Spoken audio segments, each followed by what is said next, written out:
పశుసంవర్ధక శాఖ. గౌరవ ముఖ్యమంత్రి ప్రోత్సాహంతో పశుసంవర్ధక రంగంలో వినూత్న కార్యక్రమాలని ప్రాధాన్యత ఇస్తూ 2025-26 నాటికి దేశంలో పాలు, మాంసం, గుడ్లి ఉత్పత్తిలో మొదటి 3 స్థానాల్లో నిలవాలని ప్రభుత్వం లక్ష్యంగా పెట్టుకుంది. దేశవ్యాప్త కృత్రిమ గర్భధారణ కార్యక్రమం కింద 34.89 లక్షలు కృత్రిమ గర్భధారణ ప్రక్రియను పూర్తి చేశాం. పశువులకు, కోళ్లకు 9 కోట్లకు పైగా వ్యాక్సిన్లు చేయబడ్డాయి. 340 మొబైల్ వెటర్నరీ అంబులేటరీ క్లినిక్ల ద్వారా రైతుల ఇంటి వద్ద 6.36 లక్షల పశువులకి చికిత్స అందించాం. 1.34 లక్షల పశు కిసాన్ క్రెడిట్ కార్డుల్ని జారీ చేశాం. MGNREGC కింద 13,376 గోకులాల్ని నిర్మించాం. 1,277 ఎకరాల్లో బహుళ వార్షిక పశుగ్రాస కేంద్రాలను అందుబాటులోకి తెచ్చాం. గోకులం పథకం ద్వారా MGNREGC నిధులతో పశువులకు ఆశ్రయం కల్పించలేని SC, ST, BPL కుటుంబాలకు చెందినటువంటి పశు పోషకులకు 90% రాయితీతో పశువుల షెడ్లు నిర్మాణాన్ని చేపట్టడానికి, 70% రాయితీపై గొర్రెలు, మేకలు, కోళ్లు షెడ్లు నిర్మాణం చేపట్టడానికి 50,000 గోకులాలు నిర్మించడానికి ప్రతిపాదన చేశాం. పశుదానా, పశుగ్రాసాల లభ్యతను, పశువుల్లో ఉత్పాదకను పెంచడానికి రాయితీపై సైలేజ్ గడ్డి, TMR పశుదానా, పశుగ్రాస విత్తనాల సరఫరాకు ప్రణాళిక రూపొందిస్తున్నాం. 2024-25లో పశువులు కోల్పోయిన రైతులకి పరిహారం కింద 119 కోట్లు పాత బకాయిలు చెల్లించామని చెప్పడానికి సంతోషిస్తున్నాం. 2025-26 పశువులు జీవాలు మరణిస్తే SC, ST, BPL కుటుంబాలకు పశు బీమా పథకం కింద చెల్లించవలసినటువంటి ప్రీమియంలో 80% రాయితీ, అదే APL అయితే 50% రాయితీ ఇవ్వడానికి నిర్ణయించాం. రాష్ట్రంలో పశు పోషణ, పశు ఆరోగ్యానికి అత్యంత ప్రాధాన్యత ఇస్తూ అన్ని పశు వైద్య సేవలకు, మందులు, వ్యాధుల నియంత్రణకు, టీకాలు, సులి పురుగులు నివారణకు మందులు సరఫరా చేస్తున్నాం. 2025-26 సంవత్సరానికి పశు సంవర్ధక శాఖకు 1,112.07 కోట్లు బడ్జెట్లో ప్రతిపాదించాం. పాడి పరిశ్రమాభివృద్ధి. రాష్ట్రంలో 55,607 అంగన్వాడీ కేంద్రాల్లో 85 లక్షల లీటర్లు UHT పాల సరఫరా చేస్తున్నాం. రాష్ట్రంలో పాల శీతల సౌకర్యాల కోసం APDD-CFL 202.62 కోట్లతో NPDD ప్రాజెక్ట్ని అమలు చేస్తున్నాం. మత్స్యశాఖ. అధ్యక్ష, స్వర్ణాంధ్ర 2047లో నిర్దేశించినటువంటి లక్ష్యాలను సాధించడానికి మత్స్య ఆక్వా రంగాన్ని ఒక గ్రోత్ ఇంజిన్గా గుర్తించబడింది. చేపలు, రొయ్యల ఉత్పత్తి దేశంలో ఆంధ్రప్రదేశ్ 28% వాటాతో అగ్రగామిగా ఉంది.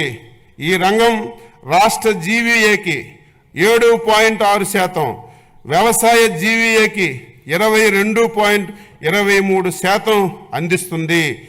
దేశ సముద్ర మత్స్య ఉత్పత్తుల ఎగుమతి విలువలో 19,420 కోట్లతో రాష్ట్రానిదే అగ్రస్థానం. మత్స్యకారులు జీవనోపాధి పెంచడానికి GOMS నంబర్ 2017ను రద్దు చేసింది. చేపల ఉత్పత్తిని పెంచడానికి, మత్స్యకారుల ఆదాయాన్ని పెంపొందించడానికి 552 లక్షలు చేప పిల్లలను ప్రభుత్వం నీటి వనరుల్లో విడుదల చేశాము. మత్స్యకారుల నిఘా, భద్రత, 2-వే కమ్యూనికేషన్ ఏర్పాటు చేయడానికి 1,245 కమ్యూనికేషన్స్ ట్రాకింగ్ పరికరాలు, ట్రాన్స్పౌండర్లను పడవల్లో అమర్చబడ్డాయి. పులికాటు సరస్సులోని 20,000 మత్స్యకారు కుటుంబాలకు ప్రయోజనం కోసం తిరుపతి జిల్లా వాకాడు మండలం రాయదొరువు గ్రామం వద్ద సముద్ర ముఖద్వారం తెరుచుకోవడం కోసం 97 09 కోట్లతో పనులు చేపడుతున్నాం. అర్హులైన సముద్ర మత్స్యకారులందరికీ ప్రతి కుటుంబానికి 10,000 నుండి 20,000 వరకు సముద్ర చేపల వేట నిషేధ కాల భృతిని పెంచడానికి ప్రభుత్వం కట్టుబడి ఉంది. ఇందుకు గాను 1,22,968 మంది మత్స్యకారు కుటుంబానికి 20,000 చొప్పున 245.936 కోట్లను ఈ ఏడాది వేట నిషేధ కాలానికి ముందే విడుదల చేస్తున్నాము. PMMSY కింద 16 తీర ప్రాంత మత్స్యకారుల గ్రామాలకు వాతావరణ మార్పును తట్టుకొని సుస్థిర అభివృద్ధి గ్రామాలను తీర్చిదిద్దడానికి 30 కోట్లతో ప్రతిపాదనలు చేయడమైంది. డీజిల్ ఆయిల్పై సబ్సిడీ 2024-25లో 50 కోట్లు ఖర్చు చేయటం ద్వారా 23,058 యాంత్రిక మరబోట్లకు ప్రయోజనం చేకూర్చబడింది. అంతేకాక గత ప్రభుత్వం పెట్టినటువంటి 9.90 కోట్ల బకాయిలను ఈ ప్రభుత్వం చెల్లించింది. ఈ పథకమునకు 2025-26వ సంవత్సరంలో 50 కోట్లు ప్రతిపాదించడమైనది. గత ప్రభుత్వ హయాంలో 63 మంది మత్స్యకారులు చేపల వేటలో ప్రమాదవశాత్తు మరణించగా వారి కుటుంబాలకు బకాయా పడినటువంటి 3.15 కోట్లు ఎక్స్గ్రేషియా ఈ ప్రభుత్వం చెల్లించడమైంది. 2025-26వ సంవత్సరానికి గాను 8 కోట్లు ప్రతిపాదిస్తున్నాము. ప్రభుత్వం చేసినటువంటి వాగ్దానం ప్రకారం ఆక్వాకల్చర్ రైతులకు వారి ఉత్పత్తి వ్యయాన్ని తగ్గించడానికి ₹50 యూనిట్ చొప్పున విద్యుత్ సరఫరా చేయబడుతుంది. ఆక్వా నాన్ ఆక్వా జోనుల్లో అర్హత కలిగినటువంటి 68,134 ఆక్వా సర్వీస్ కనెక్షన్లకు ఈ సదుపాయం వర్తించుటకు చర్యలు చేపడుతున్నాము. 2026 సంవత్సరం నుండి అమెరికా మరియు ఐరోపా దేశాలకు నిరంతరాయంగా ఆక్వా ఎగుమతులను కొనసాగించుటకు ట్రేసబిలిటీ మరియు సర్టిఫికేషన్ తప్పనిసరి అయినందున రాష్ట్రంలో ఆక్వా సాగు చేయు రైతులందరికీ రిజిస్ట్రేషన్ చేయించుకోవడానికి ప్రభుత్వ పరంగా అవసరమైనటువంటి చర్యలన్నీ చేపడుతున్నాం.